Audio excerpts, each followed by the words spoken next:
Swati Krap, welcome back to the channel. This is going to be my 2-week update. I'm going to be talking about my progress, my challenges, and my tips if you're following along with me on this language journey where we're focusing on Thai for 1 year to get to a conversational A2 level by next May 2025. If you want to stay up to date with my journey learning the Thai language this year, make sure you like this video, subscribe, because we're going to be providing weekly videos to show you a realistic progression of learning the Thai language, learning the Thai culture, and stuff that you can watch out for during your language journey learning Thai or absolutely any other language. So thus far, I just got done with lesson 14 in my Assamil Thai book.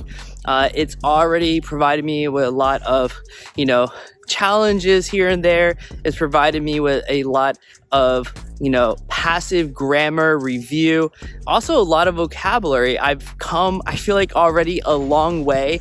Yes, my wife is Thai, but if you ever been with somebody who speaks the language, they're not a teacher. They don't know how to actually teach, and they don't have any structure. If you don't have a structured way of learning a language, here's a little tip. You're probably never going to learn it. You need to have a system in place in order for you to actually grasp the language, get better, and actually make progress rather than just learn how to say hello and goodbye. I've been really sticking with my downtime. If I'm in the car, if I'm doing something where I'm gonna be going to the gym here in a little bit, I'm walking there, I'm gonna have my headphones on. I'm gonna be listening to my Thai podcasts, my Thai YouTubers that I've been listening to. And yes, you're not gonna understand probably 99% of what's going on, but the point at this time is to actually learn, get your ear trained to learn what the sound of the language is actually like. So as you progress, as you learn new words, your ear can start differentiating the difference between certain sounds, words, momentums, cadence. So when you actually do start speaking with the native speakers, like we will later in this series, you're going to be able to pronounce the words so much better if you spend a lot of your beginning passively listening to the Thai language or any language you're actually planning on learning. And I've actually been watching the Netflix show. I believe I'm on episode 4 or 5 of The Girl from Nowhere. It's providing a little bit of a cultural context to the language. It's teaching me how to actually, colloquially say things. I'm getting a general idea. I'm practicing with native speakers already, making little sounds, gestures. If you don't know what to say, every single language has something where you go, something like that, where if you don't know what to say, there's sounds the native speakers will make, and this will make you sound way more fluent than you actually are. If you know those little sound differences, if you're able to pick up on differences, you'll get this just by listening to a lot of audio, Netflix, podcasts. I talk about podcasts. I always like to separate these. I've been doing pretty well at finding a financial. I've been doing pretty well finding, things that interest me, such as a financial Thai podcast and also a real estate one. Again, my goal is to be able to talk about things I normally do for work here. If you didn't know, I'm a licensed real estate agent here in South Florida, and I work in healthcare. So financial, real estate, healthcare, the gym. I'm planning on being able to speak about pretty much any of these topics on a brief overview level at the end of 1 year of studying this language. That would be a goal of mine. Now, where are we at right now? So my current level of Thai is very, very little. Again, most of my learning has been passive. So what I can do now is basically say, Swati Krap, or how would they say it? Swati Krap. So hello, kun chu arai krap. What's your name? And I would be like, Pom chu, my kun krap. My name is my kun. And then of course, you're always gonna learn, nice to meet you, like yindi. Actually, how do you say it? What is it? There's a iguana, I think, in this mango tree. If you can see it, let me know. But it would be what is it? Yindi tigro jak. Kun krap, nice to meet you. And then, you know, just saying your first and last name. Those are other things that we've learned how to do so far in the Ask Meal book. So, pom, chu, what was it? Pom bin, chu jin, mai kan krap. And then, pom pin chu lin, Adams krap. So, my first and last name. What else did we learn? Like, I can ask people where they're going, you know. Was it kun panai? No, kun ja panai krap. Basically, where you're going, and they could tell me, you know, where are they going? They're going to, what is it? It'd be like pom. Was it pom ja pai Ta'ahan Isan krap. I'm going to the Isan Thai restaurant, you know. I'm going there. So in 2 weeks, again, I haven't learned that much, but I'm gonna keep practicing. I'm not planning on really start having conversations until about month 2 or 3. That way my vocabulary will be at a level where once they say something back, I can actually talk more. Talk a little bit about more. Sorry, there's a leaf blower over here. When you live in nice areas, you quickly learn that people just constantly do their yard. Anyways, I plan on being able to build my vocabulary pretty well in the course of about 2 to 3 months. So I could talk about, you know, palm chop.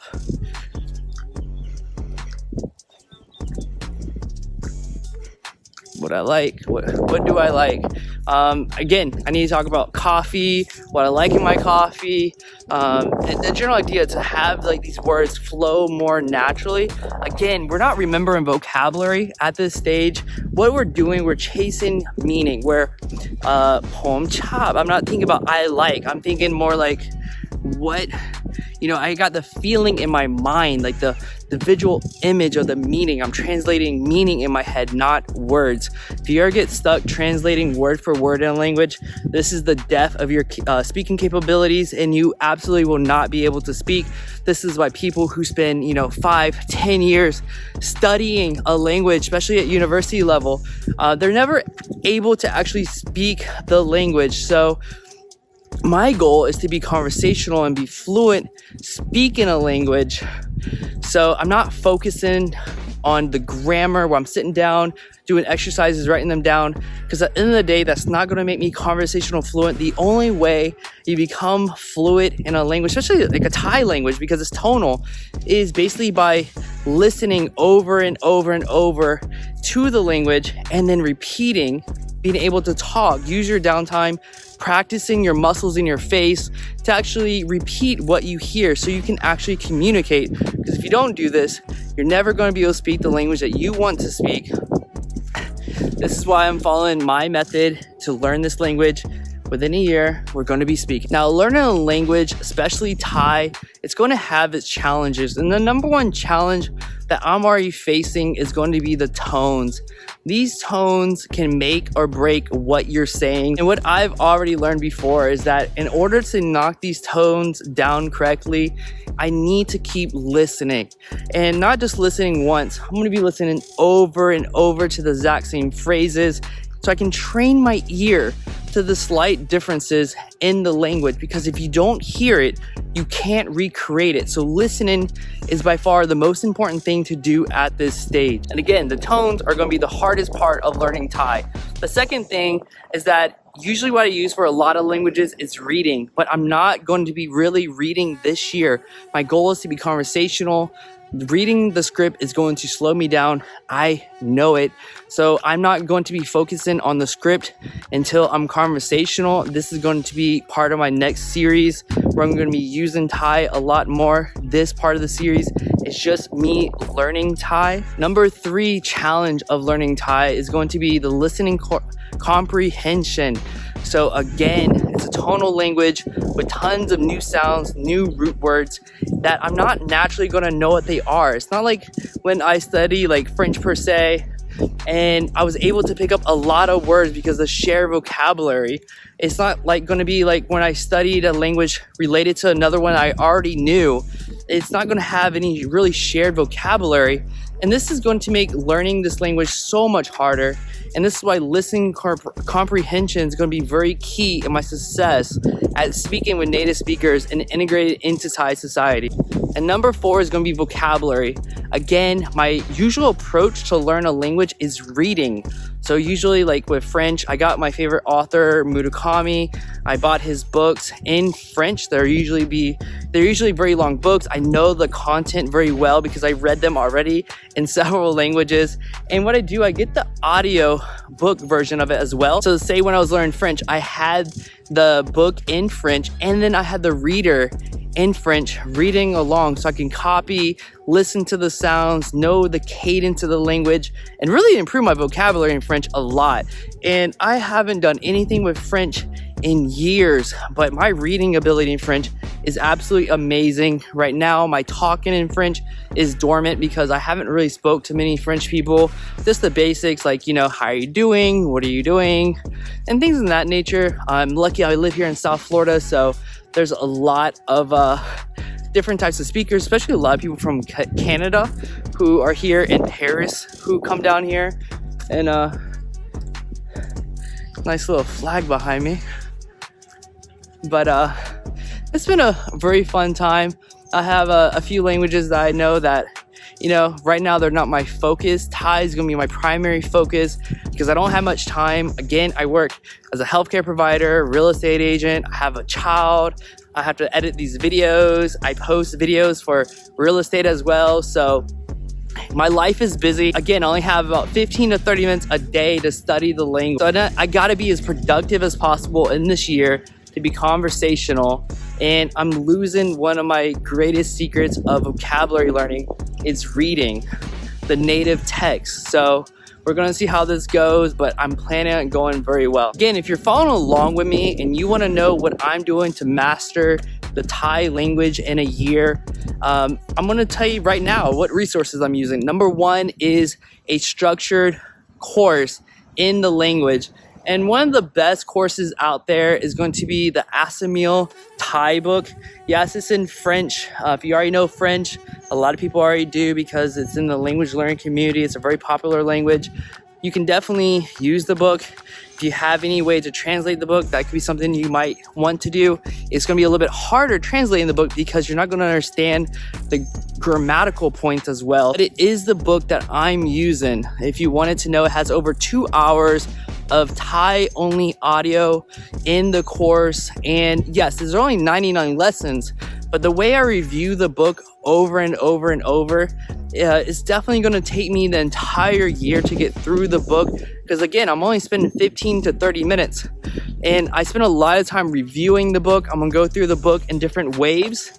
That if you want to know how I go through the book and the lessons a second time, definitely make sure you subscribe. I'm not actually going to follow the directions in Asamil to a T. I feel like those methods are great for certain languages. But what I found out from the Asian languages that I've studied, it's not going to be the best way to learn the book. And I'm actually going to go through later the following year and be able to read everything in Thai in the book. So I will eventually be able to read in Thai, just not this year. Number 2 most important asset I have in learning Thai this year is going to be Netflix. Netflix is going to give me movies, entertainment with things that I'm interested in. Again, The Girl from Nowhere is a very interesting series of events that happen in high school. It goes over a lot of cultural type Thai things, so you get a general idea of what's life like in Thailand and get to know the society a little bit better. But they have tons of series, movies that will have the Thai audio with English subtitles, and this gives you great access to the Thai language so you can practice very quickly and still be entertained. So one of the important things is that you're actually entertained in the language, because if you don't find it interesting, you're going to burn out within the first, you say, month or two, because the novelty of the language will decrease, and you got to have stuff that keeps you motivated. That's why speaking to native speakers here shortly is going to be the motivation, and I'll be posting videos of me going into grocery stores, markets, Thai temples, interacting with native speakers to show you the progress better. Number 3 most important asset that I'm using right now to learn the Thai language has to be YouTube shows, such as right now I'm primarily listening to this channel called Nikki Nashat. So he has Thai humor. People find him funny, and one of my goals is right now is to figure out why do they think he's so funny. Because is it funny because of editing? Is it what he's saying is funny? I absolutely don't know, because I don't speak Thai, and if I can understand his humor, I know I've developed a level of fluency in the language that I would definitely appreciate if I can understand. If you know why he's funny, please leave a comment below, because I really want to know what is he saying and why people find him so entertaining, and I want to find this out from the inside. Number 4 resource will be natives. I have my wife that I can practice speaking the language to. I'm also, like I mentioned before, I'm going to be going to a lot of places that have Thai native speakers. And number 5 is very specialized Thai podcast, especially on YouTube. Again, I have a finance channel that I'm currently watching, and I have a real estate one that I'm currently watching, because these are topics that keep me interested, and frequent words and vocabulary will show up again and again throughout these series. Definitely recommend channels that have a lot of videos in them, a lot of longer content, because repetition is always going to be important in your language learning journey.